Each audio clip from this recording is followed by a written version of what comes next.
analyst, the clinician, would want to situate themselves as the secretary of the alienated subject. Some Lacanians think that's kind of an overused notion and maybe not all that helpful. Personally, I think it's pretty helpful, particularly if we spell out some of its implications. So, and Leder does that on page 305 of his text. So what can we say then about this idea? Leder quotes, we can quote Leder to make the following. Lacan defined the analyst's place in work with psychotic subjects using an old psychiatric expression, the secretary of the alienated subject. This is a rather splendid way of putting it, says Leder. A secretary, after all, and of course, this is kind of my point. You know, maybe the analogy has certain limitations, but when we break it down to see what it might entail and what it might suggest for us, I think it becomes very useful. So here's how Leder does that. A secretary, after all, doesn't or shouldn't intrude too much. They write things down. They check. They confirm. They ask for clarifications. They remind you of something when it's necessary. They help to organize schedules and the difficult aspects of life. They are hopefully reliable. They tend to occupy the same stable space. They might, like the clinician, ask you to elaborate, to date, to detail, to name and isolate in order to take down their notes. And they don't try to impose a worldview on you or tell you that you're wrong. And sometimes they may do something unusual, like express an opinion. And of course, being a secretary means not being a boss. So what can we say of that? Well, number one, it seems to reverse a hierarchical or power differential relationship, because the administrative assistant, if we were to give a more contemporary term to this, the analyst as administrative assistant is very much the student, is very much following, is listening to, providing some structure, but not intruding upon or enacting a kind of top-down form of power. So maybe that's the most crucial thing about this analogy. The other, of course, is that in all of these little details, these phrases of Leder's, they take down notes, they ask you to elaborate, to date, to detail, to name and isolate. All of these little moments, dating, isolating, emphasizing, are both a way of eliciting further details, but also giving structure to sometimes chaotic material. And Leder will go on to say that this is a kind of work of punctuation. The full stops and commas and dashes will allow a history to be constructed. So that's another idea. Not only is this secretary of the alienated subject a reversal of a power relationship, and the positioning of the analyst is in the position of something far more akin to a student, or someone who is trying to understand, but it also means then that this work is supportive in creating a history, in creating a location, and also creating some specified details about that location. They also then are fundamentally situated as an assistant, someone who will help with quite practical dilemmas and problems in the course of a life. And I think that in many instances, particularly with triggered forms of psychosis, that's maybe exactly what a session would hope to do, or more than one session, is take a sometimes what may seem an otherwise modest dilemma, not as experienced by the subject, of course, but to try and think about how one might be able to provide some assistance in doing that. What's also interesting here and crucial is that he notes the administrative assistant, not his term, can sometimes do something unusual, like express an opinion. Now, of course, in the clinic of neurosis, there's every attempt to avoid that psychoanalysis becoming a treatment by suggestion. So initially, to express an opinion may sound somewhat not very much like psychoanalysis, but here I think we get a sense in which maybe that is sometimes operative and helpful and something that could be done. Organize schedules and the difficult aspects of life.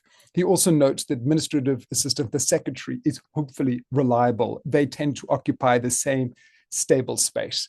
And that's a point that he'll go on to emphasize a few more times, that sometimes the work with someone who's psychotically structured may go on for a long, long time. And part of what is most crucial is simply, I think, in many instances, to be that reliable reference point, to be the person who occupies that same stable space. So all of those ideas come out of this secretary of the alienated subject analogy.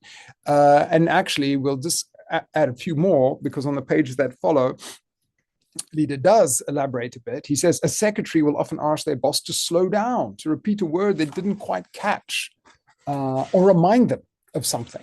So here we have the analyst also being not just, we used the example before of a kind of prosthetic symbolic order, but it's almost like the analyst here is doing a kind of scaffolding thing to request information, to ask about the relations between the pieces of information, and to provide, again, as I've said, some kind of structure. Leader says, psychotic phenomena are often experienced as non-stop.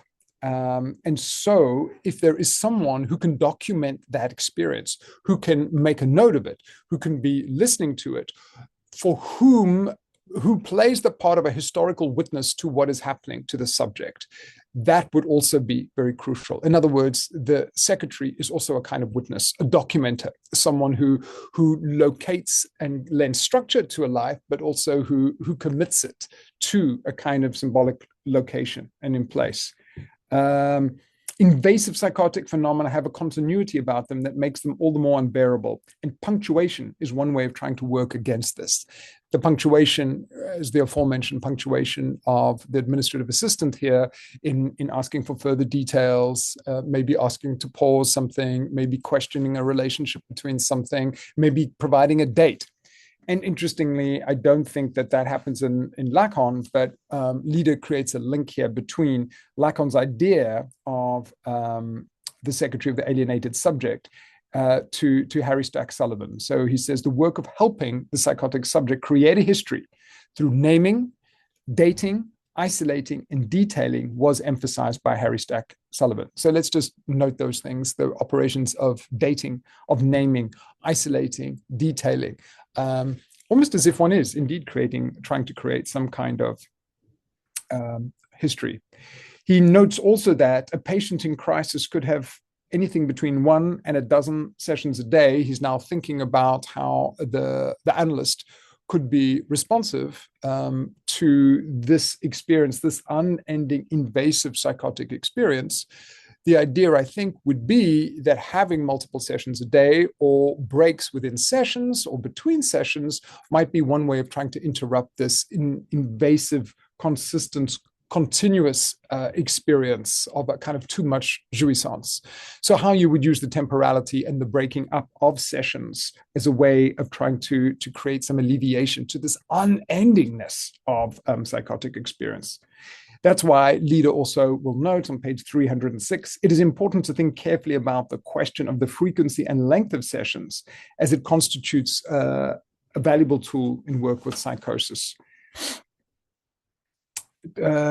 He also, and we'll end with these 2 points, the clinician must adopt a very different position, not so much as someone who knows, but intervening not from a place of knowledge and meaning, but on the contrary, from the point of not knowing, more like a student than a teacher. So that we've already stressed, how one might be more a student who is learning, but the crucial inflection and difference here is one locates oneself in a position of not knowing, which makes good sense, really, because how could you?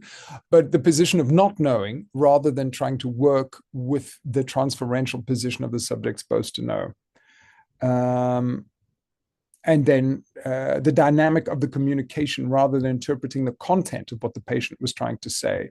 And so I suppose what, again, we're hearing here is how to intervene within the material, how to lend some punctuation to it, and how to also, through the development of a kind of prosthetic symbolic order, try to find some modes of limitation, of breakage, of punctuation. You could say also that this administrative assistant, the secretary, is someone who is addressed. And if I'm the boss, I need to be able to address them. I need to be able to give them messages. I need to be able to get a hold of them any time of day, maybe, and to convey something important that maybe they will lend some structure to. The reason I suggest that is because on the following pages, Leader wants to note the importance of an addressee function. And the reason he wants to note the importance of an addressee function is that he's already insisted upon this kind of suffocating, difficult, anxiety-provoking, even traumatic experience of being addressed and being subject to a series of invasive phenomena that know no end and that seem to be continuous. So if there is a constant invasive agitation of messages, of a kind of surplus experience that is bothering me, one way of trying to produce a limit or simply to redirect some of this incessant communication and jouissance, I think we could say, is to be able to relay it to someone else. Now, this is something that he will stress a number of times, that maybe it's very, very important that the person is able to not just relay this information to a witness and relay this information to someone who takes it seriously without trying to correct it, but that they're able to do that at multiple different times a day. So he gives this example, and this is around pages 308 and 309. He says, at the end of a session, the comment, "I'll see you tomorrow at 10, might in fact be the most important intervention that the therapist can make. It's such a minimal act that separates past and future that opens up the possibility of establishing a historicity." Okay, so past and future, but also it means that you can come back and you can address me some more.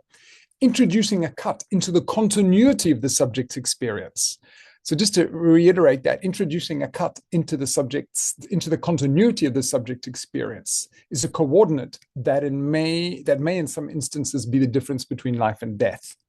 And then he goes on, and I think this is one of Leader's, kind of very instructive suggestions for what one might attempt to do in working with psychosis. And it builds on this idea that it would help if, instead of me being addressed the whole time, or I am still to be, as the psychotic subject, addressed by voices, by messages, by signals, whatever, but that I can relay it to you, the analyst, and I can do it in multiple different times and ways. This is what Leader says. Using texts can encourage the subject to communicate, to write, and to make some minimal form of inscription. It's crucial to recognize, he continues, that communication is often not the primary aim of such practices. With psychotic phenomena, the real question is less what does it mean than what does it mean, or what is being expressed, than what function does this have? How might it be relayed?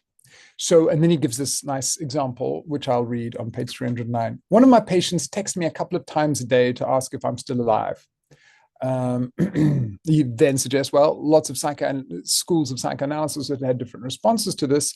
He says, there is a certain symbolic punctuating activity in this daily rhythm of texts and replies, an activity that perhaps goes beyond the dimension of meaning, more to do with syntax perhaps than with semantics. I minimally reply just to state that, yes, I am still ticking, I'm still alive. So the idea then is not so much the content or the meaning of what is being conveyed, but rather that a message that has to do with a great deal of anxiety or some kind of invasive, difficult experience, the walls are murmuring. If I am able to convey that to someone who takes it seriously and receives the message, then that itself will be an important clinical feature of what the work can do. Leader refers to this as the redirection of the addressee function that texting allows. And he goes on to give a few other examples of that. And maybe we will finally now really end with one of that. He gives the example of a report by Harold Searles about a disturbed patient at Chestnut Lodge who was always hearing voices. These voices were, telling this patient to do, kind of horrible things and were very disparaging. But there was a crucial moment when, instead of those voices being simply directed to him, they were asking him to do something that would involve a change of the addressee function. So here's the example in Leader, page 310. Female voices had been telling him to hang himself, to tear his eyes out, to smash his skull into a door. These voices had been condemnatory, he explained, but the first sign of hope was when they had told him to tell Lum and Abner, these are his two pet flies, Lum and Abner, to fly to a factory in his hometown and to alight on a certain machine there. This, the voices had said, was his only chance of hope. This may sound odd, he said, but up until then, I didn't have any feeling of hope, and I did feel that this was my chance. He had waited till he was alone to tell the flies, otherwise he thought people would have thought him crazy. And here we see what Leader refers to as the modulation of the addressee function. He is no longer the sole recipient, the sole object who's being addressed by these troubling voices.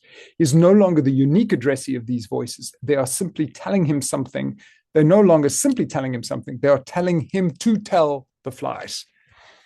And here's a nice quote from Leader, which we'll end with. This simple yet staggeringly important transformation of his experience of being an object of voices coincided with his clinical improvement. He was no longer the object himself, but now was given a job of transferring, of acting as a relay for those voices.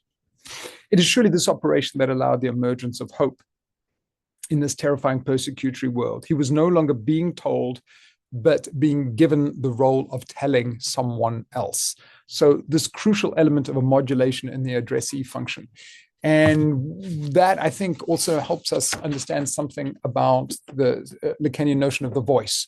To be simply receiving, on the receiving end of an objectifying interpolative voice is indeed quite troubling. One is made an object, but if one has a role, which is also a drive role, in being able to relay that voice and give that voice, convey it to someone else, one now starts to take on an active position rather than merely being objectified, merely than being the object of a condemnatory, objectifying voice.